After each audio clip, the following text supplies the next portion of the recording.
सभी लोग ध्यान देंगे। क्वेश्चन नंबर 6 है, in the given figures below decide whether L is parallel to M. ये 4 फिगर दिया है, इसमें बताना है कि एल और एम पैरेलल है कि नहीं। ये एल और एम पैरेलल है कि नहीं। इसमें भी एल एम दिया है, ये ट्रांसवर्सल है, इसमें ये ट्रांसवर्सल है, इसमें ये ट्रांसवर्सल है, इसमें भी एल और एम 2 लाइन है ऐसे, ये वर्टिकल है और ये एम ट्रांसवर्सल है। तो ये एल और एम पैरेलल है कि नहीं। Whether L is parallel to M, L M के पैरेलल है कि नहीं, ये हम लोगों को चेक करना है और बताना है।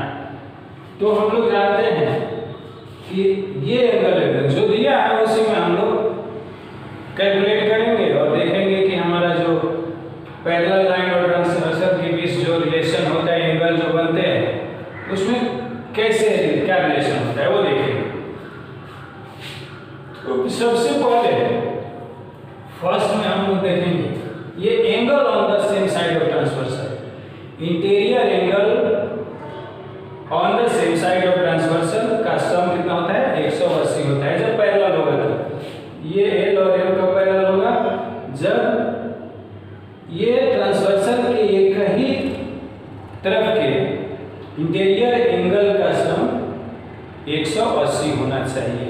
तो इसको जोड़ कर देखेंगे, 126 और प्लस 44 कितना आ रहा है, 6 4 10 हो जाएगा, 2 4 6 और 1 7, 6 4 10, 4 2 6 7 और ये हो जाएगा 170।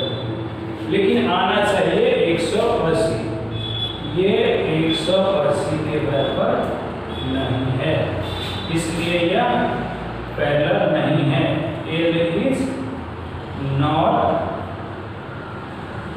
Parallel to M. यहाँ पे कंडीशन फुलफिल नहीं हो रहा है, तो 6 4 10 4 2 6 1 7 180 होना चाहिए, लेकिन 180 नहीं हो रहा है, इसीलिए ये पैरेलल नहीं है। अब इसमें देखेंगे एल और एम के बीच में क्या देखेंगे, ये 75 है, तो ये 2 लाइन एल और एम लाइन और ये ट्रांसवर्सल है, तो ये 75 इस 75 के बराबर होता है। यहाँ पे ये 75 यहाँ होना चाहिए, तब ये कॉरस्पॉन्डिंग एंगल होते हैं, ये एंगल और ये एंगल कॉरस्पॉन्डिंग एंगल होते हैं, और कॉरस्पॉन्डिंग एंगल जब इक्वल होते हैं तो फिर दोनों लाइन पैरेलल होते हैं। लेकिन यहाँ पे हम लोग चेक कर सकते हैं 75 है, तो ये एंगल का वैल्यू निकालना पड़ेगा लीनियर पेयर से, ये और इसका सम 180 होना चाहिए लीनियर पेयर से। इसलिए देखते हैं 180 माइनस इस एंगल का वैल्यू हम निकाल रहे हैं x का, x यहाँ पे मान लेते हैं, तो x इक्वल हो जाएगा 180 माइनस 75। अब आ जाएगा 10 माइनस 5 5 हो जाएगा, ये 7 माइनस 7 0 हो जाएगा 105। देखिए ये आ गया 105 डिग्री और ये है 75, ये दोनों इक्वल नहीं है, तो ये आपका corresponding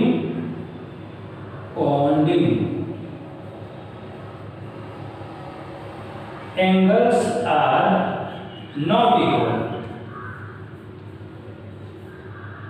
so L is not parallel to B, M not parallel to M, L M के पैरेलल नहीं। अब इस कंडीशन में देखिए यहाँ पे ये और ये बराबर हो जाए, exterior angle alternate exterior angle बराबर हो जाए या अल्टरनेट इंटीरियर एंगल, ये एंगल इस एंगल के बराबर हो जाए, एंगल इस एंगल के बराबर, किसी को भी बराबर कर सकते हैं, इसको इसके बराबर भी कर सकते हैं। तो इसका वैल्यू हम अगर निकाल लेते हैं, चलिए हम इसी का निकाल लेते हैं कॉरस्पॉन्डिंग x मानेंगे इसको, तो x बराबर हो जाएगा, चूंकि ये और ये 180 होना चाहिए, लीनियर पेयर से 180 माइनस 57, ये आ गया 10 माइनस 7 आ जाएगा 3। अच्छा ये आ गया 7 माइनस 5 हो गया 2, 123। देखिए ये 123 और ये भी आ गया, x का वैल्यू आ गया यहाँ पे 123। ये एंगल और ये एंगल दोनों बराबर है। तो अब ये क्या है, कॉरेस्पॉन्डिंग एंगल है। Corresponding angles are equal, so L parallel M. अगर कॉरेस्पॉन्डिंग एंगल इक्वल होते हैं तो लाइन पैरेलल होती है। यहाँ पे हम लोग देखते हैं here corresponding angles R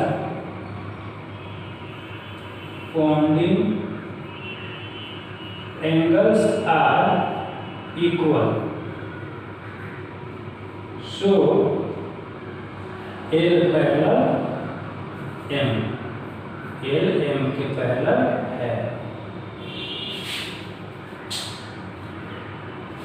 L parallel M है किसमें, थर्ड केस में। फर्स्ट में है, सेकंड में है और थर्ड में है। अब फोर्थ में देखेंगे, फोर्थ में चलिए फोर्थ का हम यहाँ पे सॉल्व कर देते हैं।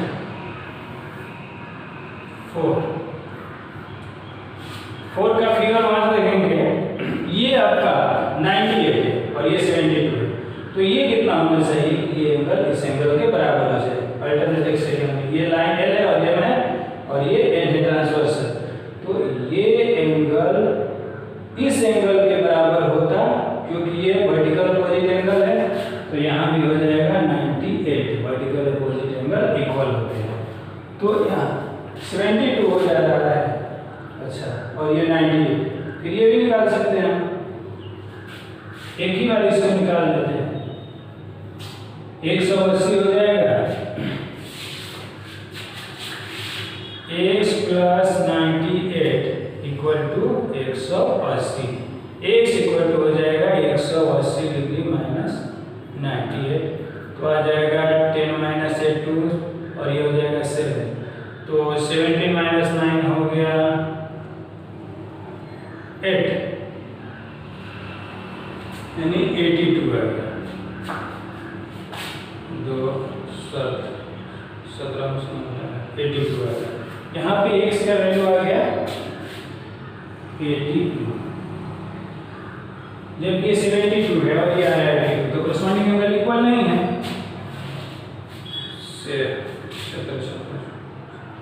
यहाँ पे here corresponding angles are not equal.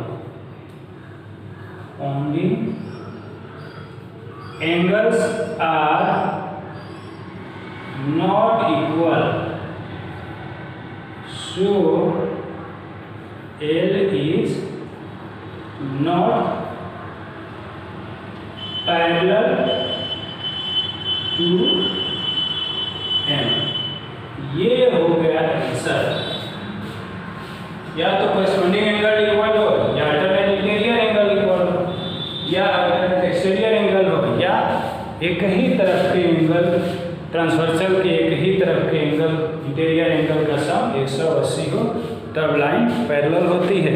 लेकिन यहाँ पे हम देख लिए ये angle on the same side of transversal, इसका सम 170 आ रहा है, जबकि आना चाहिए 180, इसलिए ये पैरेलल नहीं है, एल पैरेलल नहीं है। इसमें भी ये 75 है, यहाँ भी 75 दिया है, तो लीनियर पेयर सही एंगल को निकाला, 105 आ गया। ये और ये कॉरेस्पॉन्डिंग एंगल होते हैं, और कॉरेस्पॉन्डिंग एंगल इक्वल नहीं है, तो ये पैरेलल नहीं होगा। इसमें देखिए हम 57 है, वो 123 है, तो इसका वैल्यू निकाले थे लीनियर पेयर से, दोनों को इसको एक्सपांड कर, लीनियर पेयर से 123, ये 123, ये 100, लेकिन ये क्या है, कॉरेस्पॉन्डिंग एंगल। तो जब कॉरेस्पॉन्डिंग एंगल इक्वल होते हैं तो लाइन पैरेलल होते हैं, इसलिए एल पैरेलल है, ये होगा, यही लाइन पैरेलल है। बाकी फोर्थ में भी आया कॉरेस्पॉन्डिंग एंगल इक्वल नहीं है, यहाँ पे हमने इसका वैल्यू x मान लिया था और ये 72 है, ये 98, तो x प्लस 98 180 डिग्री होगा, इसलिए x का वैल्यू 82 आया, जबकि आना चाहिए 72, तब इक्वल होगा, इसलिए ये भी पैरेलल नहीं है।